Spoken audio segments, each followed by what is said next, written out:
Awqatuka awqatul abdi arba'atun la kamisalaha. Waktu yang dipunyai oleh seorang hamba itu ada 4, tidak ada yang kelima, artinya cuma 4.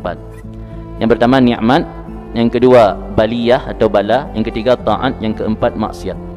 Seorang hamba tidak bisa lepas daripada 4 kondisi tersebut.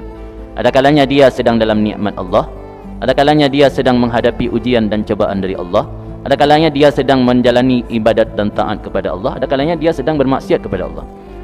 Jadi peut boh watai tanya hamba. Dalam keempat waktu tersebut semua ada hak Allah di situ. Apa hak Allah?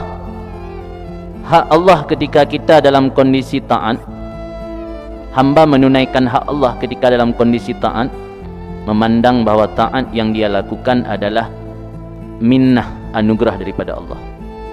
Bukan mengandalkan kemampuan diri, bukan mengandalkan karena ilmu diri, bukan mengandalkan karena semangat dalam beramal diri sendiri, tapi itu semua tak lepas dari minnah, anugerah daripada Allah.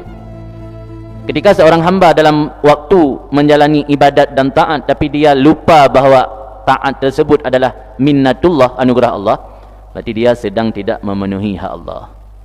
Dan ibadat 3 rakaat, tapi beranggapan kita sanggup beribadat karena semangat yang masih muda, karena ilmu yang memotivasi kita untuk beribadat. Lupa kita bahawa ibadat tersebut adalah minat taufik Allah dan minnah, anugerah Allah. Jadi apapun yang kita lakukan nah hak Allah yang harus kita penuhi, baru kita anggap hamba yang betul. Ini kan makna haji. Berarti kata puput taat lepas begitu saja, berarti kita anggap hana hak Allah dalam taat mentang nah hak Allah yang harus kita penuhi. Itu hak Allah. Keyakinan tanya bahawa ibadat tanya taufik dan minnah daripada Allah. Kemudian saat kita tanya dalam kondisi maksiat, ya benar, kondisi taat. Saat tanya dalam kondisi maksiat, apa hak Allah yang harus kita penuhi saat dalam kondisi maksiat? Hak Allah yang harus dipenuhi adalah wujud istighfar wan nadam, adanya permohonan keampunan dan penyesalan atas maksiat tersebut. Dan hak Allah sih yang harus kita penuhi.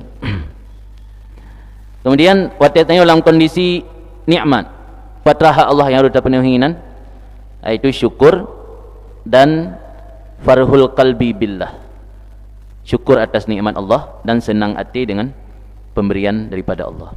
Ketika hamba dalam kondisi bala, apa hak Allah yang harus dipenuhi di situ? Ridha bil qada was sabar, ridha dengan ketentuan Allah dan sabar. Boh kondisi yang tidak bisa kita elak pasti ada pada diri kita masing-masing. Semua kondisi tersebut punya hak Allah. Faham kan? Jadi ketika kita dalam kondisi taat, maka harus memandang bahawa itu adalah anugerah dan karunia taufik daripada Allah. Ketika dalam kondisi maksiat harus ada istighfar dan nadam, penyesalan. Ketika dalam kondisi nikmat harus ada syukur dan farah, senang dengan pemberian Allah. Ketika dalam kondisi bala harus ada ridha bil qada, ketentuan Allah, dan sabar dalam menjalani bala tersebut. Yang kaya maksud awqatul abdi arba'atun la kamisa laha. Jadi keempat kondisi tersebut ada hak Allah yang harus kita penuhi. Dalam 4 kondisi tersebut, dalam 4 waktu atau ahwal tersebut, mana yang lebih mendekatkan seorang hamba kepada Allah? Adalah ketika hamba tersebut menghadapi ujian dan kondisi sulit. Maka para salafus saleh pilih. Kita tawar bak uringan, pu pilih udip susah, pu pilih udip senang. Pasti mereka jawab akan memilih hidup susah, karena itu yang bisa mengantarkan mereka kepada dekat kepada Allah Subhanahu wa taala.